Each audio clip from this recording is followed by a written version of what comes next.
அன்பர்களே, இன்று வெங்கனூர் ஸ்ரீ விருத்தாஜலேஸ்வரர் திருக்கோயிலுக்கு செல்வோமா? இந்த திருக்கோவில் பெரம்பலூரிலிருந்து ஆத்தூர் செல்லும் சாலையில் 23 கிலோமீட்டர் தொலைவில் உள்ளது. முன்னொரு காலத்தில் இந்த பகுதியில் குறுநில மன்னராய் விளங்கிய லிங்கரெட்டியார், அவருடைய மகன் அண்ணாமலையார் இருவரும் சிவபக்தர்கள். விருத்தாஜலத்தில் உள்ள பழமலை நாதராகிய விருத்தாஜலேஸ்வரரிடம், அம்பாள் பெரிய நாயகியிடமும் மிகுந்த பக்தி கொண்டவர்கள். பிரதோஷ காலங்களில் இருவரும் விருத்தாஜலம் சென்று பழமலை நாதரை வழிபட்ட பிறகே உணவு உட்கொள்வர். ஒரு பிரதோஷ நாளில் இருவரும் விருத்தாஜலம் நோக்கி சென்றபோது வெள்ளாற்றில் பெருவெள்ளம் பெருகி ஓடியது.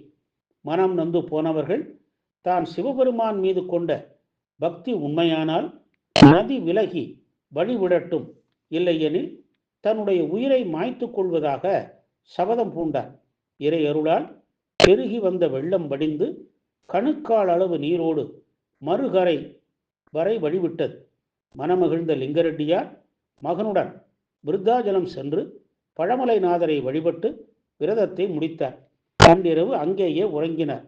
கனவில் சிவபெருமான் தோன்றி, இனிமேல் இங்கு வந்து தரிசிக்க வேண்டாம், வரும் வழியில் உங்கள் ஆளுமையில் அமைந்த திருவெங்கை எனப்படும் வெங்கானூரிலேயே வீற்றிருக்கும் எம்மை தரிசித்து ஆலயம் கட்டி வழிபடுக. ஆலயம் அமைக்கும் போது வட இந்திய சிற்பிகள் சிலர் வருவர், அவர்களாலேயே திருப்பணி பூர்த்தியாகும் என்று கூறி மறைந்தார். அவ்வாறே வெங்கானூரில் சிவலிங்கமும் அம்பிகை விக்கிரகமும் இருப்பதைக் கண்டு தரிசித்து வட இந்தியாவிலிருந்து வந்த சிற்பிகளை கொண்டு ஆலயம் அமைக்கத் தொடங்கினார். லிங்கரெட்டியார் மறைவிற்கு பின் மகன் அண்ணாமலை ரெட்டியார் திருப்பணியை தொடர்ந்து செய்து ஆலயத்தை முழுமையாக கட்டி முடித்தார். இறைவனுக்கு விருத்தாஜலேஸ்வரர் என்றும் இறைவிக்கு பெரிய நாயகி என்னும் பெயரையும் சூட்டினர். பொதுமக்கள் இறைவனை வழிபடத் தொடங்கினர். ஆலயம் வெளிப்பிரகாரம் திருச்சுற்று மாளிகை, மகாமண்டபம், அர்த்த மண்டபம், கருவறை என அமைந்துள்ளது. 3 நிலை ராஜகோபுரம், நுழைவு வாயிலில் உள்ள கருவறை ஓம் என்னும் பிரணவ அமைப்பில் உள்ளது. மூலவர் விருத்தாஜலேஸ்வரர் லிங்க திருமேனியராய் காட்சி தருகிறார். தேவகோட்டத்தில் லிங்கோத்பவர், கருடாழ்வார், குழலூதும் கண்ணன், வெண்ணெய் கண்ணன், நரசிங்கர் முதலியவை உள்ளன. இந்த தேவகோட்டங்கள் ஒவ்வொன்றும் சிறிய மண்டப அமைப்பில் அமைந்துள்ளன. அம்பாள் சன்னதியிலே பெரிய நாயகி எனப்படும் விருத்தாம்பிகை காட்சி தருகிறாள். சுவாமி அம்மன் சன்னதியை சுற்றி திருச்சுற்று மாளிகை அமைக்கப்பட்டுள்ளது. விருத்தாஜலம் போலவே இங்கும் ஆழத்து பிள்ளையார் சன்னதி உள்ளது. கல்வி வளம், தொழில் முன்னேற்றம், திருமணப்பேறு, மகப்பேறு கிட்டிடவும் இங்கு மக்கள் வழிபடுகிறார்கள்.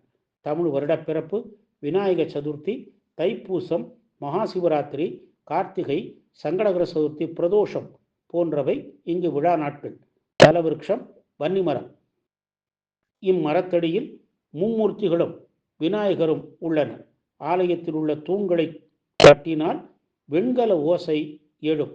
எனவே வெண்கல ஊர் என பெற்று மருவி வெங்கனூர் என அழைக்கப்படுகிறது. இல்லக விளக்காய் திகழும் நல்லக விளக்காகிய நமசிவாயத்தை வெங்கனூர் ஸ்ரீ விருத்தாஜலேஸ்வரரை வழிபட்டு நற்பேறு பெறுவோமாக. ஓம் நம சிவாய.